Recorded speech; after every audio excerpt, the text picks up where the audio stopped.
Hey everybody, welcome back to the channel. Today we're going over a training update.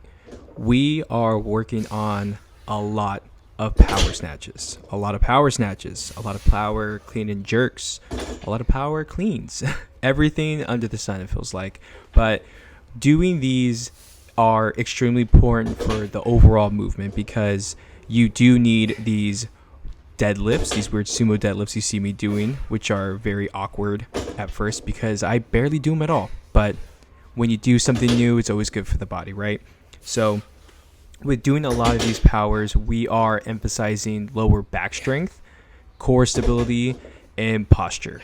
So you want to make sure when you're doing these sumo deadlifts, you do want to emphasize the squeezing of your butt at the top and making sure that you keep your back nice and tight because you need to transfer this explosive movement while you're doing cleans and while you're setting up for the snatches.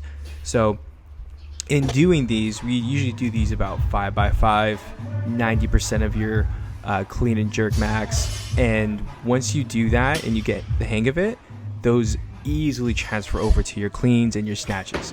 For me personally, I feel these more when I'm doing snatches because when I get set, I activate and lock my lats back and down. And it feels extremely easy when I try to finish at the top because when I finish at the top, the bar just goes straight overhead. Now, you really got to be cautious because if your shoulders start going back, then that bar is going to fling right back behind you. And that is definitely not a pleasant thing to have.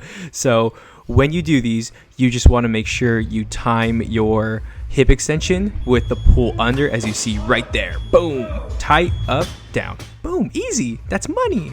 That's money all day. You can hit those all day. So that percentage there is about 90%, I believe. 90 or 95% of my snatch, my 1 rep snatch max, which is 105 kilos. So just getting the hang of doing these complexes because I would say a couple months ago when I did these complexes, I would miss just like that. I didn't time that at all. I didn't plan that, but that was cool. So it's just getting used to doing a pull and then getting under the bar. So with those two movements, you got to just tie them in together, right? You got to emphasize that pull, which should look exactly like the snatch, just like that, right? So you just want to emphasize that pull to the hip, the lats staying nice and tight all the way through. And then when you finish with the snatch, boom, snap under, stand up. Now, I was getting a little tired. And when I get a little tired, my catches get a little wonky. Usually it's on my left. I injured my left wrist, and that left wrist tends to go first. So that's a little unfortunate, but we're working through it. So going on to the clean and jerks, we are doing way too many reps. And when I say that, that's more than one. I love doing doubles. I feel the strongest on doubles. Singles, I could do them all day, obviously. Triples really get that cardio going, at least for weightlifting standards. And it just really exposes any flaws that you have, because when you get tired, then things start feeling and looking a little weird.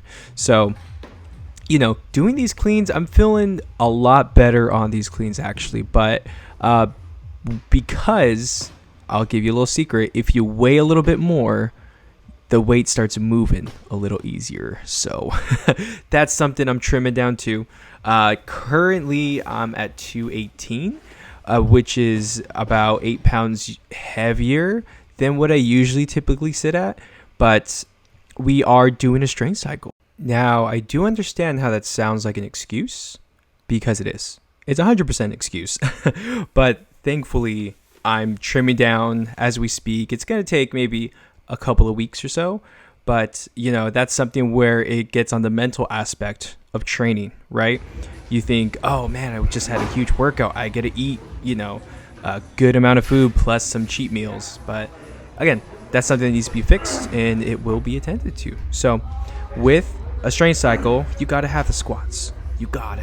So thankfully, I feel like my positioning in the squats have gotten a lot better. and I am looking forward to maxing out relatively soon because I feel like it's been a while, and you just have that itching of I need to see what I can do. I feel like that's a universal training, most likely when you're in between a cycle, because you feel the benefits of the previous cycle kicking in while you're training. So I'm going to leave it here, guys. Thank you so much for watching the video. Like the video if you can, and I will see you next time. Have a good one. Bye.